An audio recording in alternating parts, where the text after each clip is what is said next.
যারা শ্রেণী বৈষম্য চাচ্ছেন, বিভাজন দূর করতে চাচ্ছেন, তারা কিভাবে শুরুটাই বিভাজন বা শ্রেণী বৈষম্য দিয়ে করছে।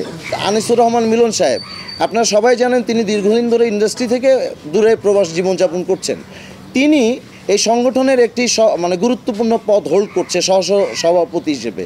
তাহলে আমার কথা হচ্ছে কোন কারণে তাকে আসলে এই পদে বহাল রাখা হচ্ছে যেখানে তার কোনো অ্যাক্টিভিটিসই নাই। অভিনয় শিল্পী সংঘ নিয়ে আমাদের বিগত স্বৈরাচার সরকারের পক্ষে গণহত্যা, ছাত্র হত্যা থেকে শুরু করে একটি সরকারের পক্ষ নিয়ে আমাদের সংগঠনের বর্তমান ক্যাবিনেটের কিছু সদস্য এবং সাধারণ সদস্য মিলিয়ে প্রায় 160-170 জনের একটি লিস্ট প্রকাশিত হয়েছে, যেখানে আমাদের সংগঠনের অনেকেই রয়েছে।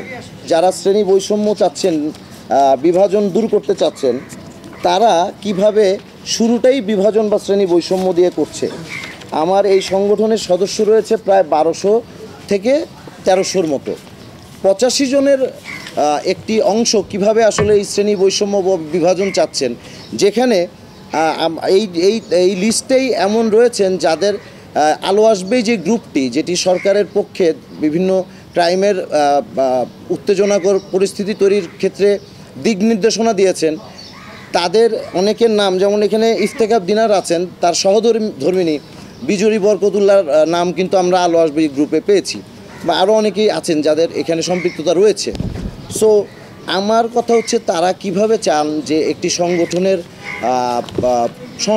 সংস্কার অবশ্যই হবে, সেটা সময়ের সাথে যুগের সাথে তাল মিলিয়ে আধুনিকায়ন সব জায়গাতেই হচ্ছে, এটা হবেই।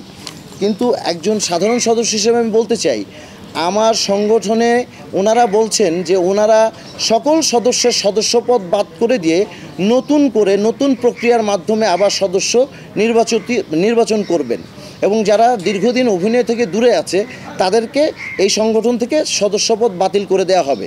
তাহলে আমার প্রশ্ন হচ্ছে, এই সংগঠনের যারা প্রতিষ্ঠাতা সভাপতি এবং সেক্রেটারি সম্মানিত তৌকির আহমেদ সাহেব, আমাদের ফেরদৌসী মজুমদার, ওনাদের হাত ধরে হচ্ছে এই সংগঠনের সৃষ্টি।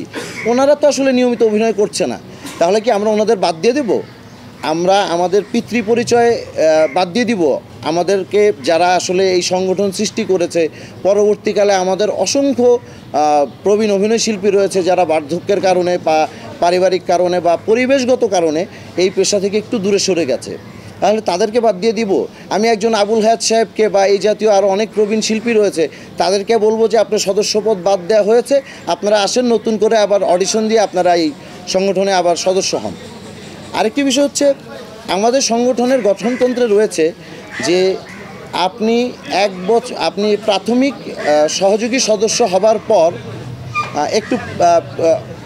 প্রাথমিক সদস্য হবার পর 1 বছর পর্যবেক্ষণের পরে পুনরায় কমিটির আলোচনা সাপেক্ষে বা আপনার পর্যালোচনা সাপেক্ষে আপনাকে সদস্যপদ স্থায়ী হবে কিনা সেটা আপনাকে ডিক্লারেশন করবে।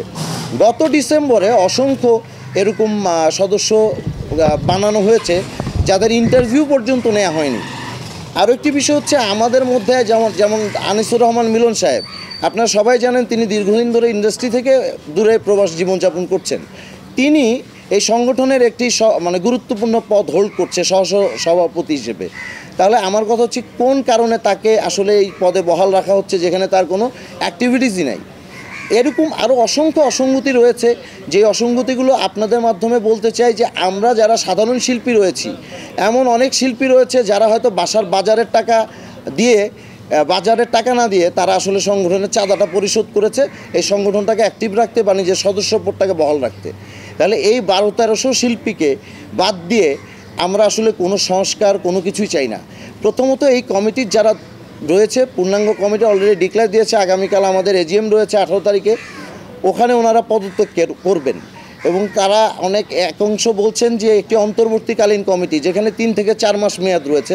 আমরা আসলে কোনো অন্তর্বর্তীকালীন কমিটি চাই না, আমরা সরাসরি একটি নির্বাচন কমিশন গঠন করতে চাই।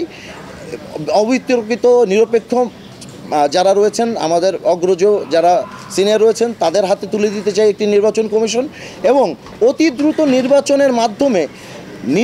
প্রক্রিয়ার মাধ্যমে যারা নির্বাচিত হয়ে সাধারণ মেম্বারদের ভোটে নির্বাচিত হয়ে আসবেন তাদেরকে আমরা স্বাগত জানাই। এরপরে নির্বাচিত কমিটি আসলে এই সংবিধানকে আমাদের সংগঠনের গঠনতন্ত্রের যে সংস্কার বা সংযোজন বিয়োজন রয়েছে সেটি আসলে করার অধিকার রাখে।